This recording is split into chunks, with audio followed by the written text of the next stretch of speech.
પરંતુ વાત મેષ રાશિની કરીએ। મેષ રાશિ કે જેના અક્ષર છે અલય, જેનો સ્વામી બને છે મંગળ મહારાજ। મેષ રાશિવાળા જાતકો માટે ઉતાવળિયા નિર્ણયો ન લેવા તમારા માટે જરૂરી છે। પરિવારની અંદર આજે તણાવ ચિંતાનું વાતાવરણ રહેશે। સ્વાસ્થ્ય બાબતે આજે તમારે ઉપર અપડાઉન થઈ શકે એમ છે અને શેર બજારમાં સાવચેતી રાખવી બહુ જ જરૂરી છે। મેષ રાશિવાળા જાતકોએ આજના દિવસની અંદર પોઝિટિવ રિઝલ્ટ મળે માટે યસ્ય સ્મરણ માત્રેણ જન્મ સંસાર બંધનાત વિમુચ્યતે નમસ્તસ્મૈ વિષ્ણવે પ્રભ વિષ્ણવે। આજે ગુરુવાર છે, ભગવાન વિષ્ણુના 1108 નામનો જપ કરજો, પોઝિટિવ લાભ મળશે। વાત વૃષભ રાશિની કરીએ। વૃષભના અક્ષર છે બહુ, જેનો સ્વામી બને છે શુક્ર મહારાજ। વૃષભ રાશિવાળા જાતકો માટે શેર બજારની અંદર લે વેચમાં આજે તમને સારી સફળતા મળી શકે એમ છે। ધાર્મિક કાર્યની અંદર તમારી રુચિ વધતી જણાય। કોર્ટ કચેરીની અંદર થોડું ઘણું નુકસાન થઈ શકે એમ છે। જૂના મિત્ર સાથે મિલન મુલાકાત થાય, મુલાકાત તમારા માટે લાભદાયી રહેશે। દર્શક મિત્રો, વૃષભ રાશિવાળા જાતકોએ આજના દિવસની અંદર મધુરાષ્ટકમનો પાઠ કરવો જોઈએ। મધુરાષ્ટકમનો પાઠ કરવાથી અવશ્ય આપને પોઝિટિવ રિઝલ્ટ મળશે અને તમારા કાર્યો સિદ્ધ થતા જણાશે। કરી લઈએ મિથુન રાશિની। મિથુન રાશિ કે જેના અક્ષર છે કચ્છ અને ગજ, એનો સ્વામી બને છે બુધ મહારાજ। બૌદ્ધિક વિકાસ આજે થતો જણાશે। પરિવારની અંદર શાંતિનું વાતાવરણ જળવાઈ રહેતું જણાય ને સ્વાસ્થ્ય બાબતે આજે તમારે કાળજી રાખવી બહુ જરૂરી છે। દાંપત્ય જીવનની અંદર આજે તમને હૂંફ મળતી જણાય। આજે તમારે સારો લાભ જોઈએ છીએ તો મિથુન રાશિવાળા જાતકોએ આજના દિવસની અંદર બની શકે ત્યાં સુધી મધુરાષ્ટકમનો પાઠ કરો। અધરમ મધુરમ વદનમ મધુરમ હસિતમ મધુરમ ભ્રમિતમ મધુરમ, મધુરાષ્ટકમનો પાઠ કરો, પોઝિટિવ લાભ મળશે। વાત કર્ક રાશિની કરીએ। કર્કના અક્ષર જે ડન્ય હ, જેનો સ્વામી બને છે ચંદ્ર મહારાજ। શત્રુ પક્ષ તરફથી તમારે સાવધાની રાખવી બહુ જ જરૂરી છે। સમજી વિચારીને આજે કામ કરશો તો આપને પોઝિટિવ રિઝલ્ટ મળી શકે। વ્યવસાયની અંદર આજે સુંદર મજાનો ફાયદો મળતો જણાય ને કર્મચારીથી આજે તમને સારો સહયોગ મળી શકે એમ છે। આજના દિવસની અંદર સારો લાભ જોઈએ છીએ તો અચ્યુતમ કેશવમ રામ નારાયણમ કૃષ્ણ દામોદરમ વાસુદેવમ હરિમ, અચ્યુતાષ્ટકમનો આજે પાઠ કરો, અવશ્ય આપને પોઝિટિવ લાભ મળશે ને તમારા કાર્યો સિદ્ધ થતા જણાય। કોલર કરી લઈએ સિંહ રાશિની। સિંહ રાશિ કે જેના અક્ષર છે મ અને ટ, જેનો સ્વામી બને છે સૂર્ય મહારાજ। મહેનત વધુ અને સફળતા આજે તમને ઓછી મળતી જણાય। આજના દિવસની અંદર વ્યવસાયમાં તમારે ધ્યાન આપવું બહુ જરૂરી છે। મધ્યસ્થી બનતા પહેલા વિચાર કરજો હો, કોઈની જવાબદારી ના લેતા, જવાબદારી લેતા પહેલા વિચાર કરજો, કારણ કે જવાબદારી તમારા કામકાજની અંદર તમને રૂકાવટો ઉત્પન્ન કરાવી શકે છે। સંતાનને લગતા પ્રશ્નોની અંદર આજે તમને હળવાશનો અનુભવ થતો જણાય। સિંહ રાશિવાળા જાતકોએ આજના દિવસની અંદર ગાયત્રી મંત્રનો જપ કરવો તમારા માટે લાભદાયી રહેશે। વાત કન્યા રાશિની કરીએ।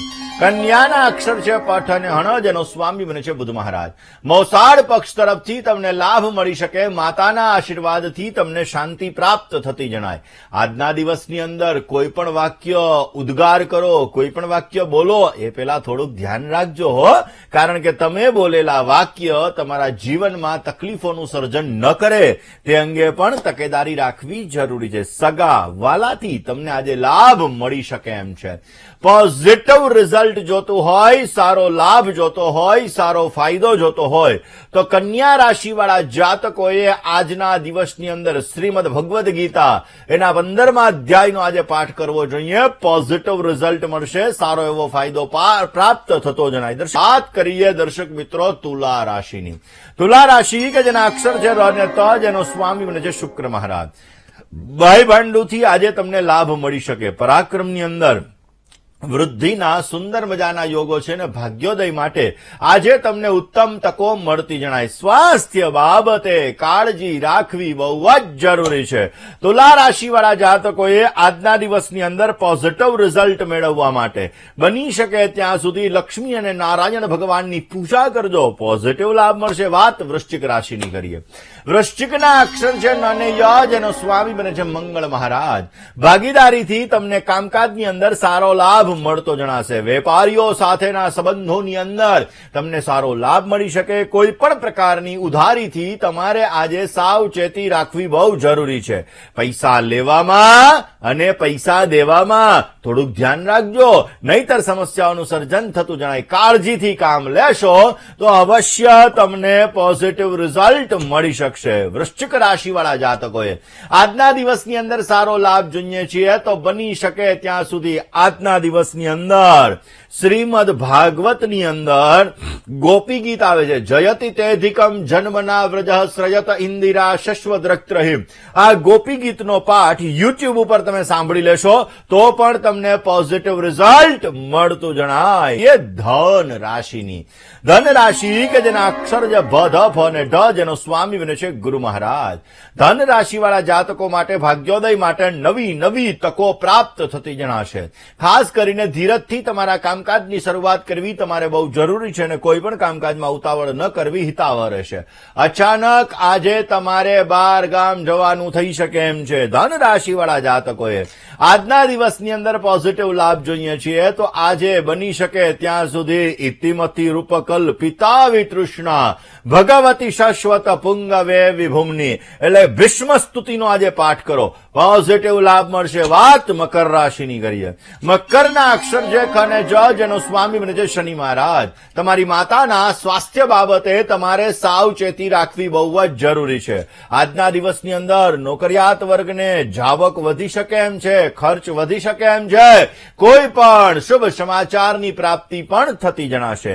પરિવાર સાથે તમે ક્યાંક માંગલિક પ્રસંગની અંદર જઈ શકો અને અવશ્ય તમને પોઝિટિવ રિઝલ્ટ મળતું જણાય. મકર રાશિવાળા જાતકોએ આજના દિવસની અંદર બની શકે ત્યાં સુધી શ્રીમદ ભાગવતના 10મા સ્કંદના 5મા અધ્યાયના પહેલા 18 શ્લોક એનું પઠન કરવું જોઈએ. અવશ્ય પોઝિટિવ રિઝલ્ટ મળતું જણાય. દર્શક મિત્રો, પરંતુ એ પેલા વાત કરી લઈએ કુંભ રાશિની.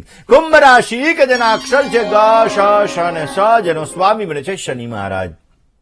હરીફાઈવાળા કામકાજની અંદર આજે તમને સારી સફળતા મળતી જણાશે. ભાઈ ભાંડુથી તમને ઉત્તમ પ્રકારનો લાભ મળી શકે. સંપત્તિને લગતા કામકાજની અંદર આજે તમને સારો સહયોગ મળતો જણાશે. કરેલી મહેનત એનું અવશ્ય તમને સારું ફળ મળતું જણાય. કુંભ રાશિવાળા જાતકોએ આજના દિવસની અંદર સારો લાભ જોઈએ છીએ તો બની શકે ત્યાં સુધી વિષ્ણુ ભગવાનની ઉપાસના કરો. કેસરવાળા જલથી વિષ્ણુ ભગવાન ઉપર અભિષેક કરો, પોઝિટિવ રિઝલ્ટ મળશે. વાત મીન રાશિની કરીએ. મીનના અક્ષર છે દ, ચ, ઝ અને થ, જેનો સ્વામી બને છે ગુરુ મહારાજ. નાણાકીય સફળતા તમને સારી એવી પ્રાપ્ત થતી જણાશે. પરિવારની અંદર થોડો ઘણો તણાવ, થોડું ઘણું ચિંતાનું વાતાવરણ રહે અને નાના મોટા રોકાણની અંદર અવશ્ય તમને સારો લાભ મળી શકશે. જમીનને લગતા કામકાજની અંદર તમને સારો ફાયદો પ્રાપ્ત થતો જણાય. આજે તમારે સારો લાભ જોઈએ છે તો બની શકે ત્યાં સુધી મીન રાશિવાળા જાતકોએ તમારા ઈષ્ટ દેવતાની ઉપાસના અવશ્ય કરવી જોઈએ. ઈષ્ટ દેવતાની ઉપાસના અવશ્ય તમને સારો લાભ આપી શકે.